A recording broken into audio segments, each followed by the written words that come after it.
சிவதந்தை ஞான வைரத்துளிகள். இனிமையான குழந்தைகளே, ஒவ்வொருவருடைய நாடியையும் பார்த்து முதலில் அவருக்கு தந்தை மீது நிச்சயம் செய்வியுங்கள். தந்தை மீது நிச்சயம் ஏற்படாமல் ஞானம் அளிப்பது என்பது நேரத்தை வீணடிப்பது ஆகும். நீங்கள் மிகவுமே உள்முகமாக இருக்க வேண்டும். தந்தையோ நன்மைக்காகத் தான் ஆலோசனை தருகிறார். யார் உள்முகமாக இருக்கும் யோகி குழந்தைகளாக இருக்கிறார்களோ அவர்கள் நடத்தை மிகவும் ராயலானதாகவும் சிறப்பானதாகவும் இருக்கும். மிகவும் குறைவாகப் பேசுவார்கள். தந்தையின் மகா வாக்கியமாவது என்னை நினைவு செய்யுங்கள். நீங்கள் பதீத என்றால் தூய்மையற்ற நிலை இலிருந்து பாவனமாக ஆகிவிடுவீர்கள். தந்தை பற்றிய நிச்சயம் ஏற்பட்டால்தான் இவை பக்தி மார்க்கத்தின் சாஸ்திரமாகவும் என்ற பகவானின் வாக்கை புரிந்து கொள்ள முடியும். பரம ஆத்மா ஜோதி சொரூபம். குழந்தைகளும் ஜோதி சொரூபம். உங்களது ஆத்மா தூய்மையற்றதாக ஆகிவிட்டுள்ளது. ஜோதி அணைந்து விட்டுள்ளது. பாபா தினமும் புருஷார்த்தம் என்றால் முயற்சி செய்விக்கிறார்.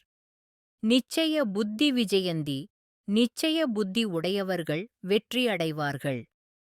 சத்யயுகத்தில் ஞானத்தின் அவசியம் இருப்பதில்லை. பின்னால் பக்தி ஆரம்பமாகிறது. துர்க்கதி, அதாவது நிந்தனை செய்து முடித்துவிடும் நேரம் வரும்பொழுது நான் வருகிறேன் என்று தந்தை கூறுகிறார். அரை கல்பம் நிந்தனை செய்தே ஆக வேண்டி உள்ளது. ஞானமுடைய ஆத்மாவாக இருப்பதுடன் கூடவே யோகி ஆவதில்லையோ அவர்களிடம் தேக அபிமானத்தின் தன்மை அவசியம் இருக்கும். பிறகு தேக அபிமானத்தில் வந்து பிறரை தொல்லைப்படுத்திக் கொண்டே இருப்பார்கள். யோகத்தின் விஷயம்தான் முக்கியமானது. நான் எவ்வளவு நேரம் நினைவில் இருக்கிறேன் என்று தன்னை பார்க்க வேண்டும். நினைவின் மீது அன்பு இருந்தது என்றால் தான் ஸ்ரீமத் படி நடக்க முடியும்.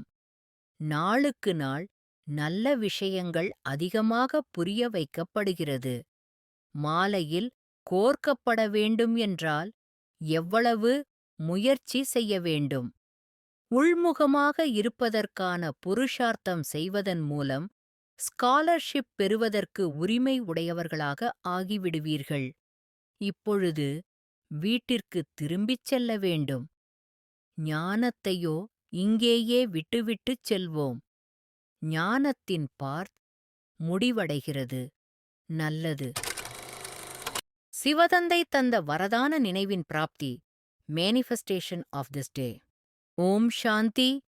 இனிமையிலும் இனிமையான எனது தாயுமான உறவைத் தந்திருக்கும் அன்பு தந்தை எனக்களித்த சிரேஷ்டமான நிச்சய புத்தி விஜயந்தி பாக்கியத்தை ஆதாரமாக்கி நினைவால் தந்தையுடன் இணைந்து இருக்கின்றேன்.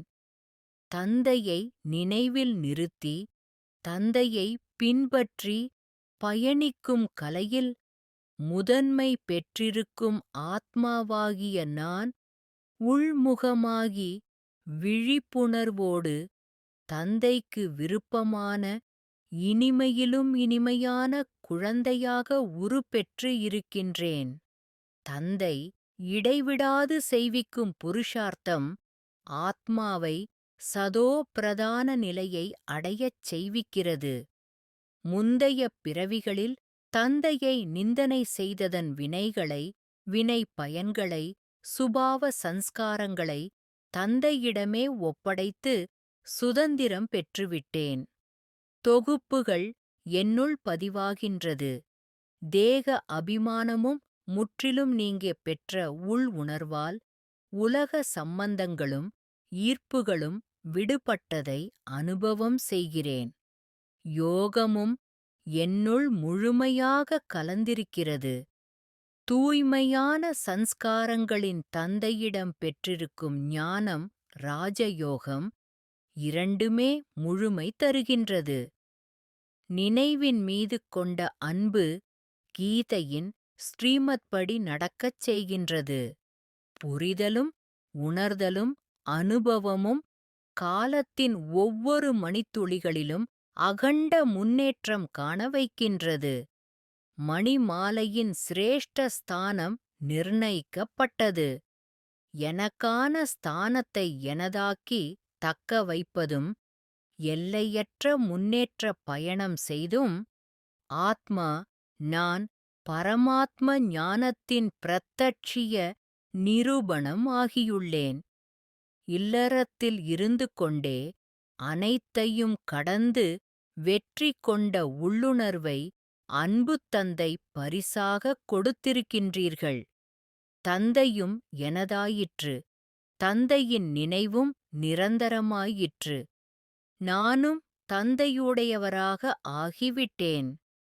சம்பூர்ண பவித்திரதா வாழ்வும் கிடைத்துவிட்டது. படைப்புகள் அனைத்திலிருந்தும் அன்பும் சகஜமாக கிடைத்திருக்கின்றது. பரமாத்ம ஞானம் நிரம்பி ஆழ்ந்த அமைதியில் தாயின் அன்பு மடியில் ஆத்மா அமர்ந்திருக்கிறது. எல்லையற்ற நன்றிகள் பாபா. நல்லது. மன்மனாபவ. தன்னை ஆத்மா என உணர்ந்து ஆத்மாவின் தந்தையான பரமாத்மாவை அன்போடு நினைவு செய்தால் ஆத்மாவில் இருக்கும் 63 ஜென்மங்களின் பாவ கர்மங்கள் அழிந்து போகின்றன. ஓம் சாந்தி.